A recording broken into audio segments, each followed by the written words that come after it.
Hello and welcome back to my channel. My name is David Novak. I am a little out of sorts today.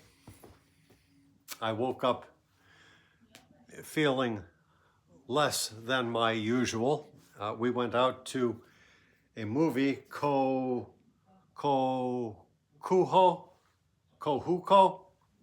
It's a movie out now about kabuki, a Japanese film.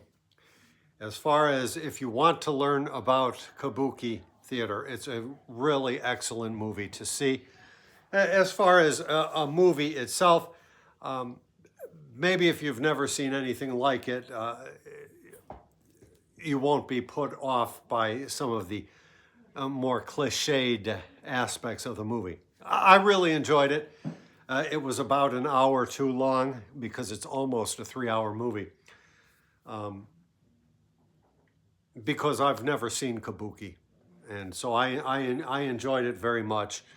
And I think I picked up a cold. So when I woke up this morning, I had some tasks I had to do and did those tasks. And then I came home and slept the whole day through, just about. It had been my ambition to read the second chapter of Mark Edward Lewis, who I am in the midst of several books by this author that I want to read. And actually, yesterday was a good day. I read the entire first chapter, which the chapters are a little bit longer than I can handle in a day, but I managed it. And I was hoping to read the second chapter, keeping up that momentum, but I did not. I slept the day away. But since I slept the day away, I thought, well, I might as well make a video. And then I thought, well, I might as well make a video that is not too hard to do, just one where I'm showing you things. And so that's what I decided to do. I got some books the other day. A couple of weeks ago, there was a fundraiser at the Heritage Museum of Asian Art. It came with, my purchase came with some bookmarks, which have been very handy for my Mark Edward Lewis project. And I wanted to show these books to you, but I just while I was picking out this or that, I found some other things. I've been thinking about, I recently finished reading everything that I own as part of the Yale Early Chinese Civilization series edited by Casey Chang. The last book in the series that I read was Han Civilization. And I talked about it a little bit in my recent reads video. I said it was basically a slideshow with a lot of illustrations or photographs. And I did not hold up the book and show any of it. It is not a history, it's just really a retailing of the various things that have been dug up at various sites in Chinese archaeology up to the time of probably 1986, maybe, something like that. Oh, 1982. So it's not exactly representative of the other books in the series. Yale, they actually have a better logo on the other books, but I'm not going to run up and grab it for you. But the other books give you more of a sort of historical underpinning, even though the focus of the books definitely remains with archaeology. But I thought I would like to augment or supplement my reading of those books with just other matter. And one of the things that I've never had good luck with as far as studying or researching China or just trying to explore China literarily is poetry. Anytime there's been a poet or a collection of poetry that I've wanted, it has turned out that the price is astronomical, like $100 for some academic book. I would ideally like to have everything in bilingual editions, which are not so easily come by. Last year, if you were following my videos, you would know that I had read Han Shan, Cold Mountain Poems, translated by Peter Harris. And these were really, really well done. These are later than my period, which I'm talking about the Antiquity of China. But I realized that Peter Harris had also translated the Tang Dynasty poems, which I've had for a while but never really looked at. I did not know that his work as a translator was so excellent. At least it seems so to me. And when I say something is excellent, I want something that's very readable in English and then something that gives me a sense of the original. But I don't necessarily require a word by word translation. I pulled some other books. So, for example, a couple of years ago, I read this, Three Chinese Poets by Vikram Seth. Also later poets, I believe. And you have to forgive my butchering of any pronunciation. Du Fu, Li Bai, and Wang Wei. So they're all from a later period as well. And this, I really like these poems. I like them because of Seth's prosody. His versification is really excellent. I've read a couple of these on the channel.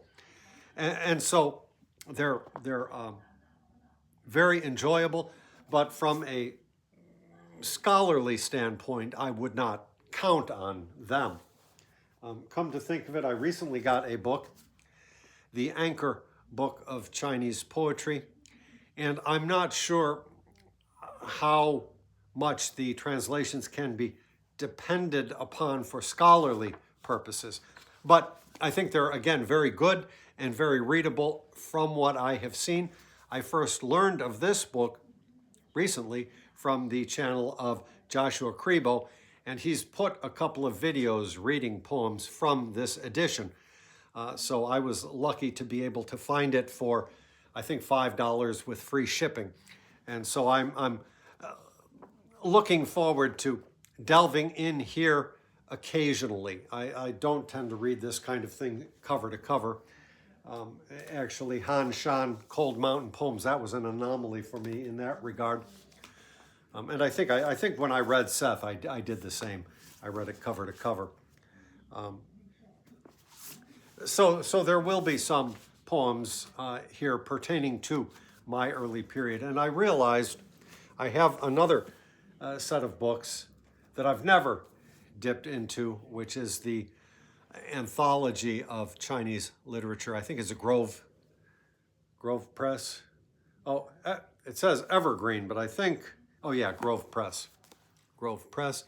And these were, I think, all Cyril Birch translations. And I've looked at this, but not much. And I'm realizing now that this will be an ideal place for me. So, Summons for a Gentleman Who Became a Recluse. This will be an ideal place for me to go because Cyril Birch, as a translator, is, I think, very commendable. I've liked everything of his that I've looked at, but not a lot. In fact, I'll read you something from later than my period as well. I just found it. Written while drunk. I built my house near where others dwell, and yet there is no clamor of carriages and horses. You ask of me, how can this be so? When the heart is far, the place of itself is distant. I pluck chrysanthemums under the eastern hedge and gaze afar towards the southern mountains. The mountain air is fine at evening of the day, and flying birds return together homewards. Within these things there is a hint of truth, but when I start to tell it, I cannot find the words. So, I don't think his being drunk on that occasion hampered it. Tao Qian, I really have not looked at these books very much, but I think that will be a project of mine. I wonder if I could do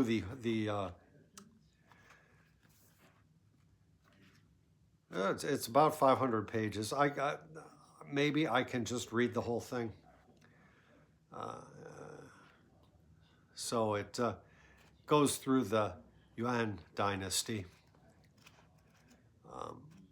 At least I should exhaustively read stuff to and through the Han dynasty. So maybe I will make that a project. It's in 2 volumes, and I have the second volume in hardback, and it's always bugged me. I think I've never wanted to look at the book because it bugs me that I have one in soft cover and one in hardcover. And I just found some other things real good.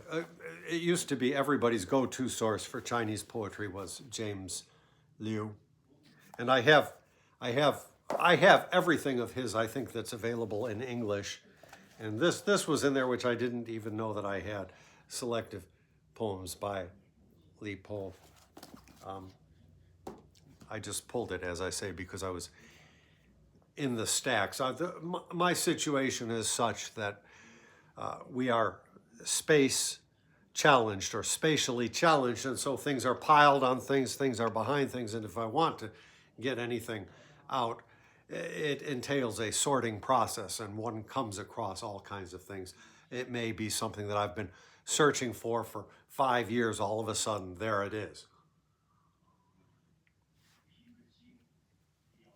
So, what are the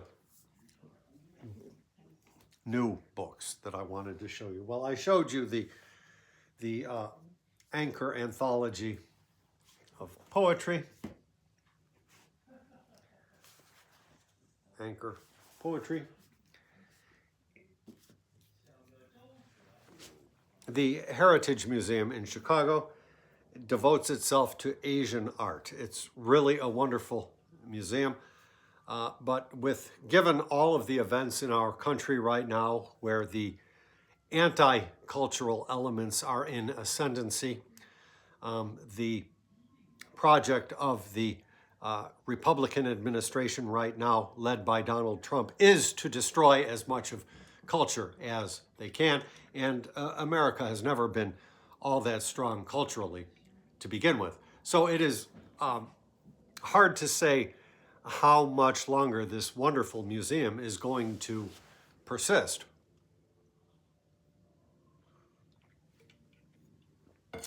The Art Institute in Chicago has a good collection of Chinese artifacts and art objects as well. Certainly, it rivals the Heritage Museum, but the Heritage Museum is a place unto itself. Now, so periodically they will have a fundraiser or something of the like, and for the last couple of years I've looked at a set of books in the bookstore. There's a bookstore, and I thought about them, and they were too expensive. And in conjunction with the reading of the Yale series of Chinese civilization, archaeology-based civilization, that is to say, as defined by K.C. Chang. Let's just throw that in there because I know the word civilization has been questioned in our time. I think our archaeologists know what they mean when they talk about civilization, however. But the books seemed too pricey. And then there was a fundraiser, and I said, well, if those books are still there, I am going to pick them up. The last time I had been there, I looked them up online and realized that the price was less than what you could obtain them for online. And so we showed up, and my partner was given I don't know what it's called, a goodie bag with some stuff in it. And one of the items was a discount at the museum store. And so that was immediately applied to the books. So it was not, I can't even lift them. It was not such a hard hit as all that. But I want to, and I'm not really sure how I will share them with you. Maybe I should leave them in the bag. Man. And take them out one at a time. Well, let me see. Do I have them in order? One. I can't even see through the bag. I'm sorry. One. Well, guess what? It's not gonna be that hard for me to put them back in the bag when I'm done. The problem with being spatially challenged is that I'm keeping them in these for now because I don't really know what to do with them. I've got no adequate place for them. And I wish I knew better how to share these with you. I think it's a very marvelous set of books. It's under the title, A Journey into China's Antiquity. So that is exactly what I have been doing. I don't want to set this on somebody. Well, let's see. There we go. So volume 1, the Paleolithic Age, spring and through the spring and autumn period. So that's just about where I have been in Mark Edward Lewis. This is the Zhao dynasty, the Western Zhao dynasty, basically, covering the spring and autumn period and the Warring States period. He's especially focused on the Warring States period, I think. His interest in Chinese antiquity is in the formation of the empire, the empires, the imperial China. And in the Harvard series of the Imperial China, he wrote the first 3 volumes. So that's where his focus is. And I am finding his books to be a very enjoyable follow-up to the Yale series on early Chinese civilization. So let us see what we find. And I have to say, I began reading the Yale series with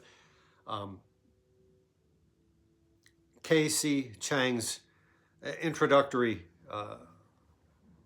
textbook, I would guess, to archaeology. And it was remarkable to me. It was unlike anything that I have ever read, in that he takes the history of China all the way back to the beginning. And I've never seen that. One generally tends to start with, say, the Bronze Age. And so it's really a thoroughgoing introduction to the topic, giving a lot of names of the different cultures, again, archaeologically based, as one would expect from what was used as an archaeology textbook. All the different cultures, the names that have been applied to them, and so forth.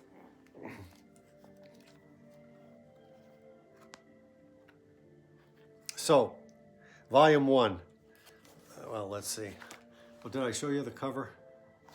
And volume 1 contains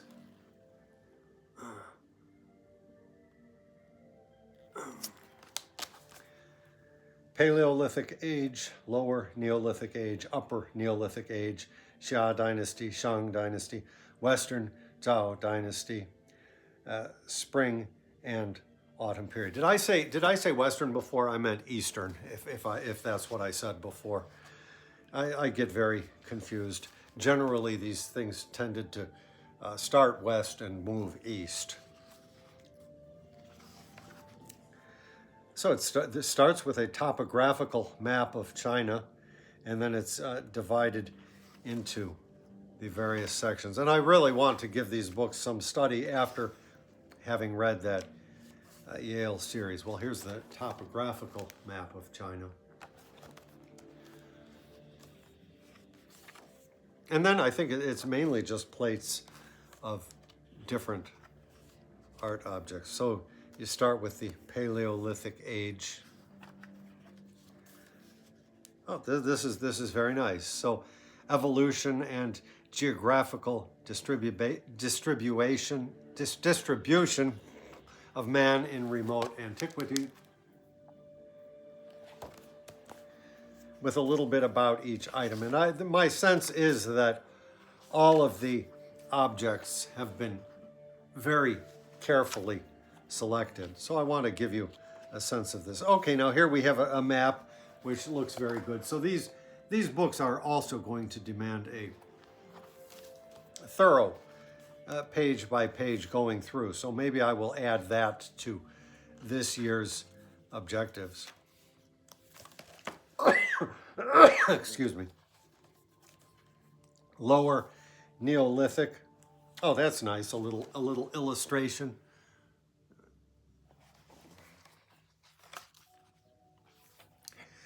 You know, the thing is with all of these books in, say, this series,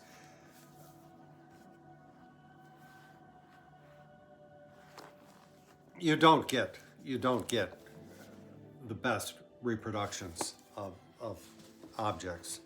And so just as I say, I kept thinking about this and thinking, gee, maybe I want this set of books, because it will give me the opportunity to delve in more deeply into the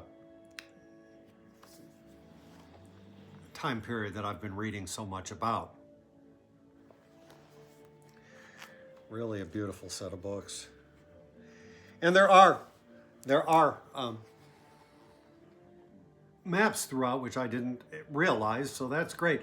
The ruins at Anyang, and they are going to be more up to date than anything. All of the Yale series that I have been reading, the latest book was 1986, so you've had a good 40 years of archaeology subsequent, as well as publication, as well as figuring things out. So this probably is going to be the best capstone to my ancient Chinese year, if you will. It actually was reading at the tail end of 2024. There's a book of 3 speeches by Li Qi about ancient Chinese civilization. And he was the archaeologist predominantly supervising at the Anyang excavations, which really threw all of Chinese prehistory open to the world. And so he excavated Anyang, and so here's a nice map about that. So he indirectly got me into this whole Chinese mode, which got interrupted last year, unfortunately. So look at this. We've got a rectilinear bronze wine goblet, a 3-yuan steamer, and a bronze wine goblet again. So look at that. That is just incredible. Over the years, I've gone to museums, and it's been a case where you're at a museum, and if you're lucky and they have a good section of Chinese artifacts, you look at everything and you admire it. But I've never had any kind of context to put it into, and never any kind of an understanding. Look at this battle axe. My. Just look at that. And so this will actually help me a lot. That jade figurine. This stuff is just so marvelous. Look at that. Jade. So I've been doing a lot of reading about this, and I think it will be, as I say, a very nice supplement. So with the Western Zhou Dynasty, vassal states. So that's that. If I had known, it would have helped me while I was reading the other books, because the maps were not always sufficiently detailed to my liking.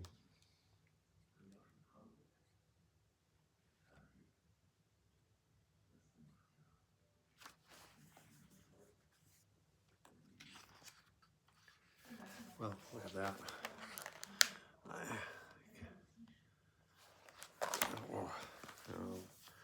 Now, one of the things that sometimes happens when I'm showing books is that I wind up breaking a spine or something, so I'm trying not to do that.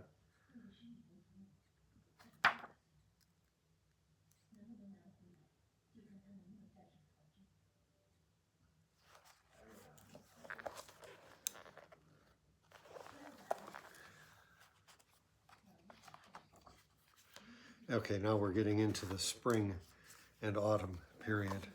Oh, these books look really marvelous. You know, maybe I will learn in some of the, one of the books that I read, different bells.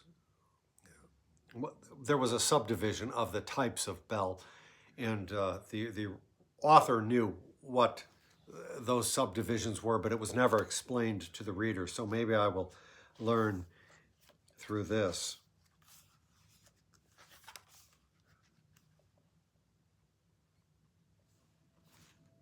Just marvelous stuff. And this is just one book of 4. So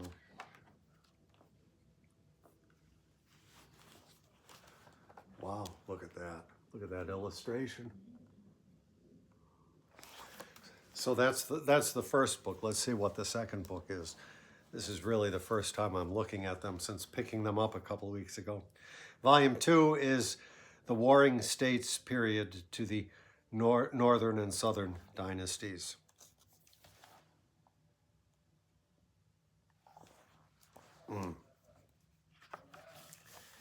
So it covers Warring States period, Qin dynasty, the Western and Eastern Han dynasties, the 3 kingdoms through Western and Eastern Jin to Northern and Southern dynasties.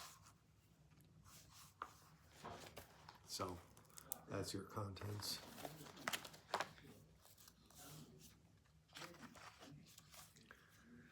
Oh my, that is absolutely lovely. Oh my gosh, look at that. That is just lovely.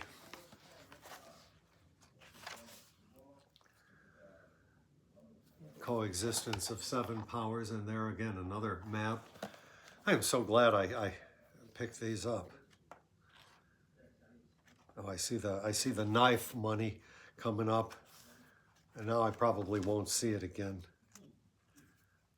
Oh, look at this map showing water conservancy projects. This is really, really great.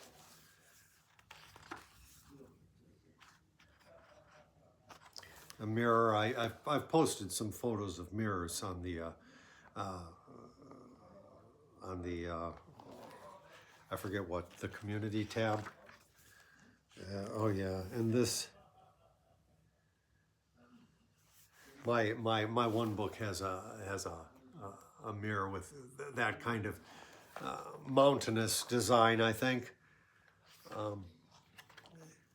And do they have one with that other pattern? It's like JVL, the JVL pattern or something.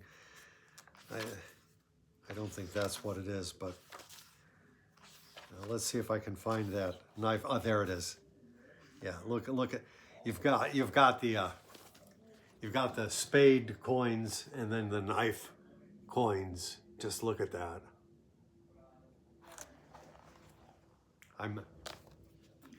I mentioned to the museum's director something about how I had just learned about spade coins, and he said, "Oh, I just sold my collection at an auction."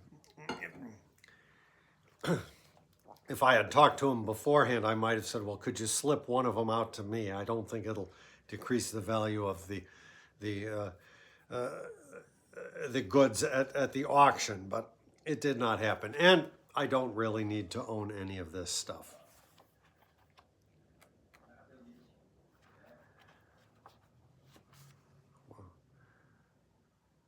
Square column shaped bolts with human head images. So I've never seen anything like that. I don't know what to say about that. And then we're into the Qin dynasty. Oh, and here's a tiger tally. So the generals would have tallies, and so he would have one half, and the emperor would have the other half, and so he was not allowed to do things without having both halves. I don't exactly know how it worked, but so that he could not just go of his own and usurp the emperor's authority. Actually, the last book that I read, Sanctioned Violence in Early China by Mark Edward Lewis, did talk about that somewhat, and regardless of what you may think, the military commander did have a good deal of leeway in executing his campaigns. But there is one, and I haven't seen one like that. That's just so lovely. Oh my. Map of highways built in the... So this is really great. Man, I can't believe I let this sit there. Now, you see this kind of stuff often enough at museums. I think he has some of that in the Heritage Museum. Clay figurines of warriors from the tomb of a king of Chu.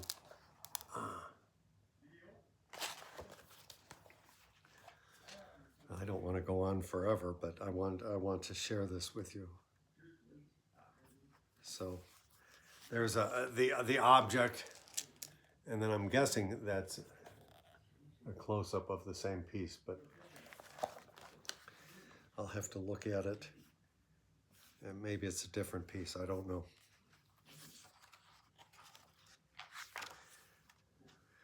And you see a lot of these in museums as well, these models.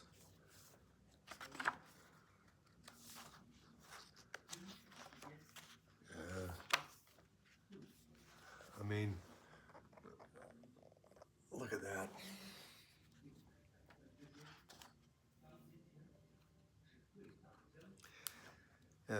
And this kind of stuff you see. Now I'll get to read about it, actually. I'm sorry to be blocking your view. Oh my.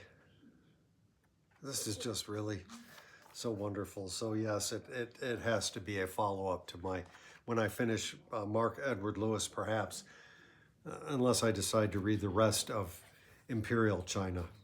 It's a series of 6 books published by Harvard, I think. And Lewis wrote the first 3, and then the remaining 3 are by 3 separate authors.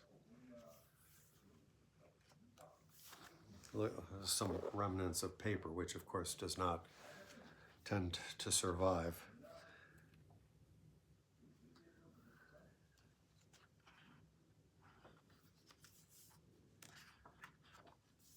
Oh, here he is again, bigger. I think we have something almost comparable to that at the Heritage Museum.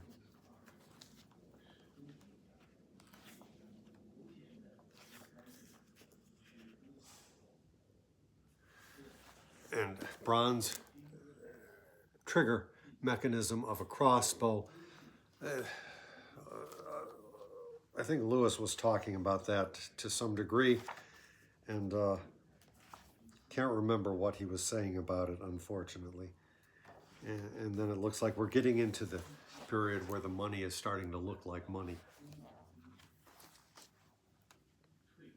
I mean, what we would call money, as opposed to the knife money or the spade money. I think the spade money being the more common.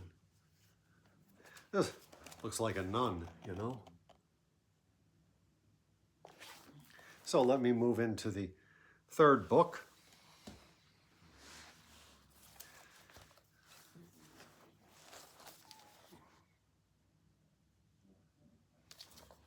Volume 3, Sui Dynasty through Northern and Southern Song Dynasties.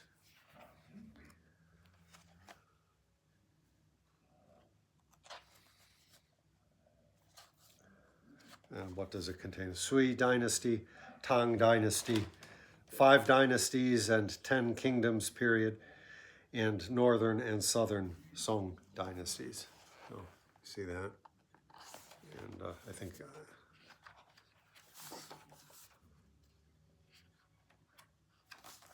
contents.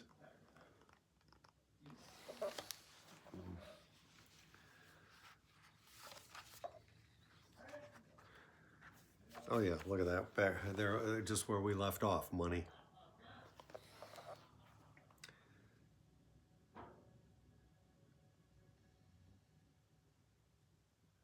There's some sort of a chart, I think, maybe talking about the hierarchy. It looks like it would be very useful as well. So maybe throughout, while reading the Yale series, I've kept saying I really need to follow up with something more current. So this I think will definitely be that. Let's see if there's a date here when this was from. I mean, it can't be that new if it was first printing 1997, so it's still not the latest word.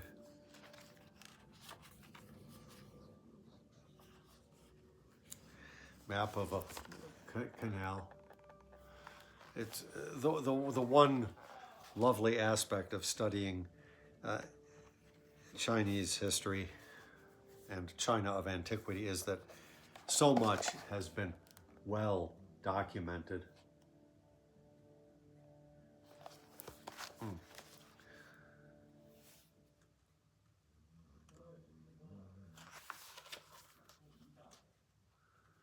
This stuff is just nice. I mean,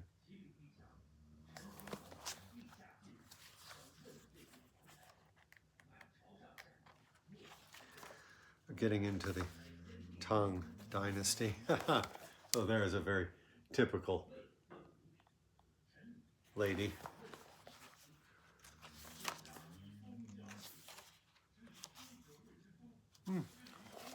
Marvelous.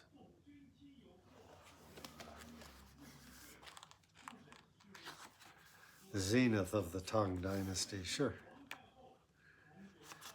Here it looks like a foreigner. Whoop.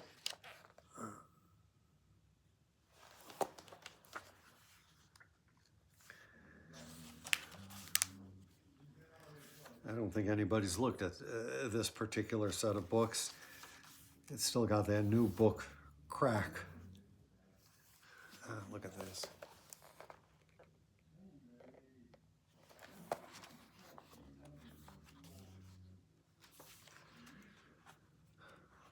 My.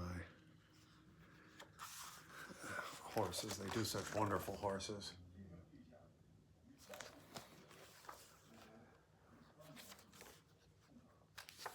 I mean,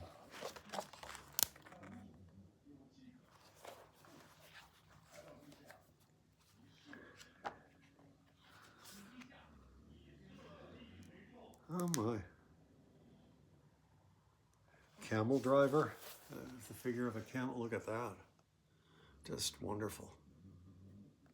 I think that's him down there, possibly.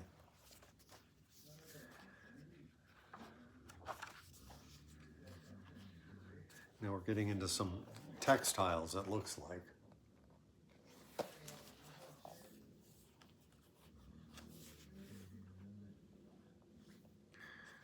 I see. So they just give you a number, and then the number is going to be on a different page. Makes sense.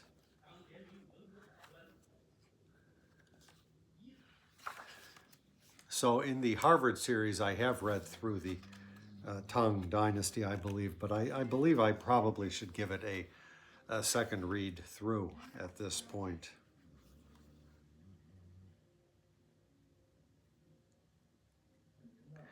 Portrait of Han Yu.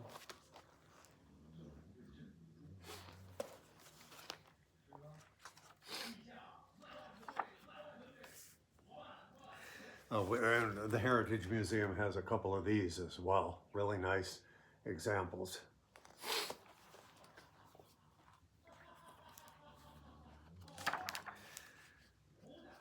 Look at this. Look at this horse.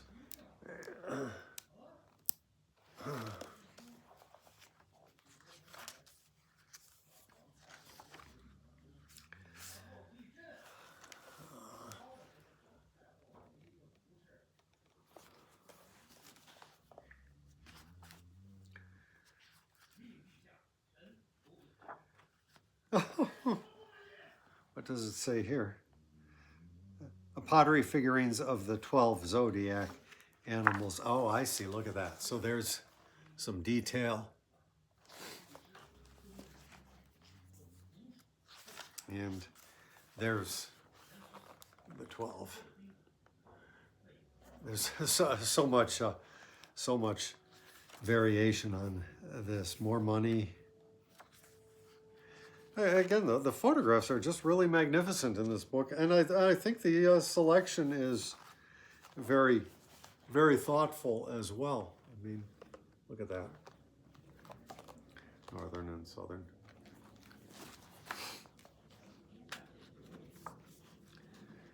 Yeah, more money. Copper weight.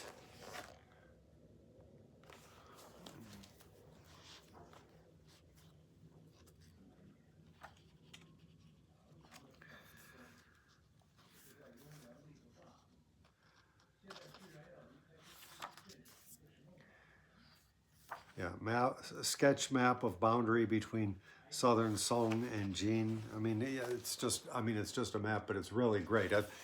Throughout, while reading these books, I kept saying to myself, I wish I had a atlas of Chinese antiquity. I don't know that any exists, at least not in English. I'm sure that they do in Chinese. I suppose that is a fault to this book. They don't give you the Chinese. They just give you the transliteration, but that's fine. Most of the texts that I'm going to be using are using the transliteration and not the original characters, which I am barely able to keep up with. A bottle with painted wave design. Look at that. I mean, just lovely.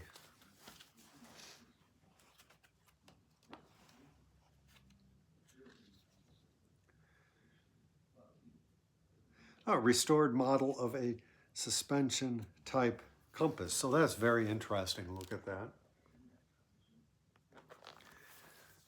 So that was volume 3, and last volume 4, which is Yuan Dynasty to Qing Dynasty. So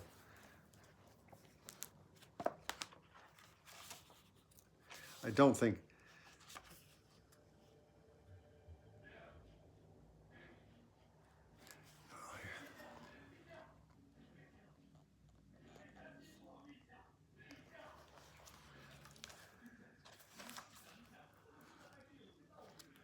a nice, thoughtful figure right there. I can't believe how many years they've sat there and I've thought about them.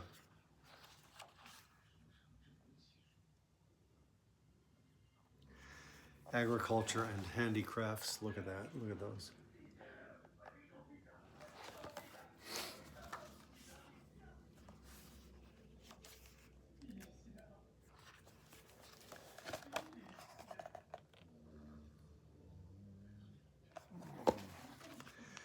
This is just beautiful stuff. Absolutely beautiful stuff. Now, the uprising of the red turbans, you hear that referred to a lot. I have no idea exactly who they were, but this will, and I've read about it, but you read, you forget. So maybe this book will really help me to put things together a little bit better. This set of books, I should say. Blue and white vase with cloud dragon seawater design. Look at that. Just incredible.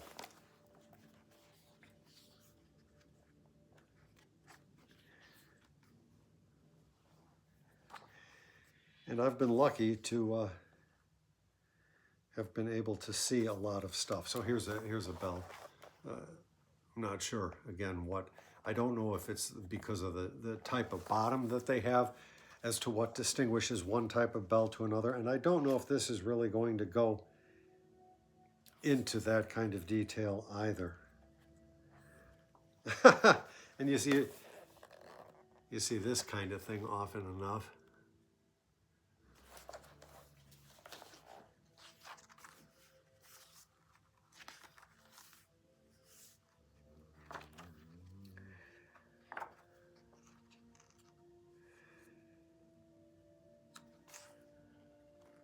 Yeah, I guess I wish there were a little bit more of the Chinese character, but I can understand why they didn't. This book is meant to show foreigners, as myself, what they have.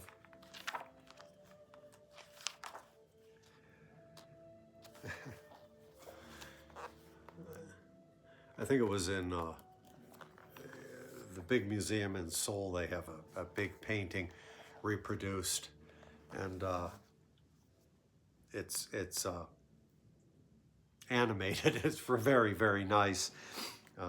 There was a major ship sinking, I think, that happened off of Korea with all kinds of stuff, and I think they got a lot of it. I haven't been there for 20 some years. I would love to go back to that museum now. Really a great museum.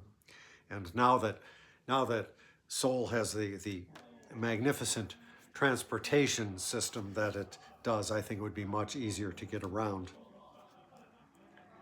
Oh, look at this, wooden spoons.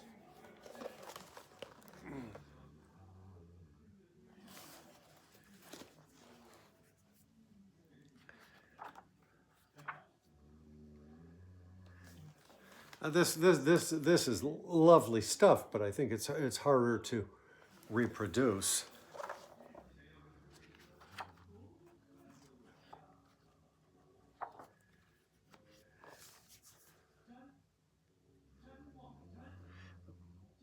A Famille Rose openwork vase with a movable core. So now I have no idea how any of this later stuff fits into context. So I don't know if this will give me an idea.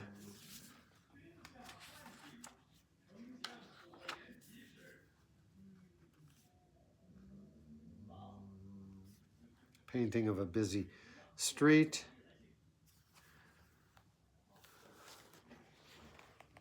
This is lovely.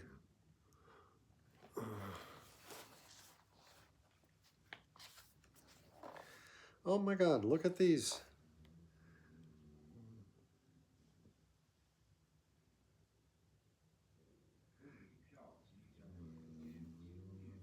So these are Japanese, but they were gifts to the court. Yeah, look at this stuff. I mean, Japanese stuff is really, really incredible. I did not expect to see those here, but it's kind of nice, really, to understand that they were giving gifts. I hate to think what kind of gifts our present administration is giving to anybody.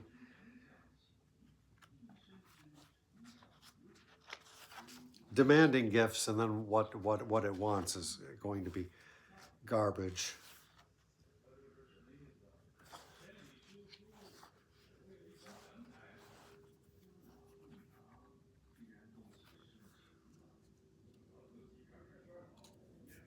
Oh, and then here's an oil painting of Macau.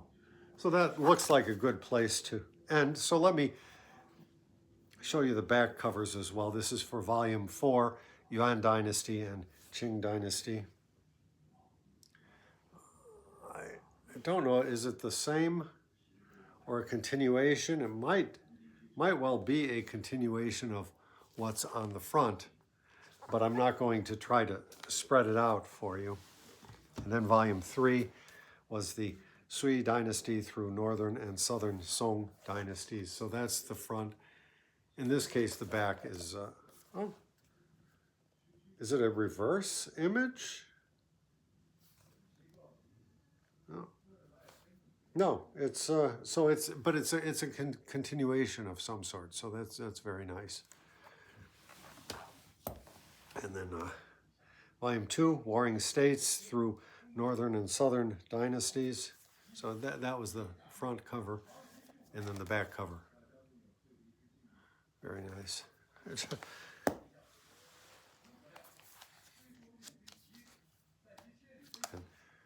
the first book.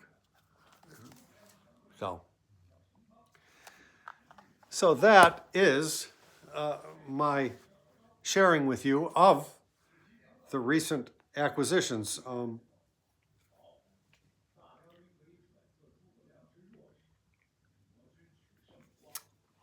This year, now 2026, is shaping up to be a year of ye olde tightened budget. So I don't think I will be doing a lot of book buying anytime soon. And certainly these extravagant purchases will have to go by the wayside. But in the case of books like these, the value, and I say this because I have to say it to myself, mind you, I'm not trying to preach down to you. The value of those books is not to have them sitting on the coffee table, but for me actually to go through them and read what is written about the objects and try to understand. So let us hope last year, 2025, all of my best laid plans went off the rails. I am hoping to continue. So I think that my cold is disappearing, and so with any luck, I will be back to Mark Edward Lewis tomorrow. I find that this subject, writing and authority in early China, is hitting my sweet spot more than sanctioned violence in early China did. That book had 6 chapters, and the first 5 chapters were pretty good, and then the last chapter of them just went off into places that it was so hard for me to follow and understand.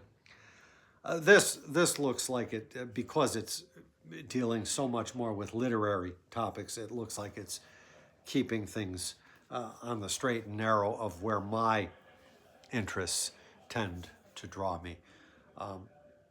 I posted a thing quoting a little bit from Moses Finley in his book Aspects of Antiquity. He quotes, is it Jones, some historian, talking about, and this is the introduction to that volume, how ancient Greece, the ancient world, is desperately foreign. And there are a lot of aspects, even for as well documented a culture as China that remains. There are a lot of aspects that remain desperately foreign.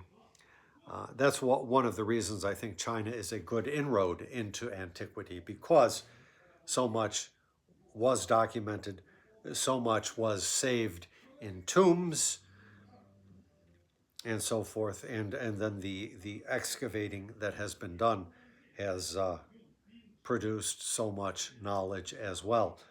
They can be systematic about it, I think, in a way that for other areas one can't. I mean, you wonder, like in some area like Rome, everything's on top of so much else, and I don't know to what degree that is so in China, but I think there probably is less of that.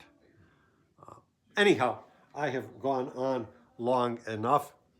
Again, I will put some links in the description box so that you can go to check out Joshua's channel and hear him read some poems from this volume. Thank you for stopping by.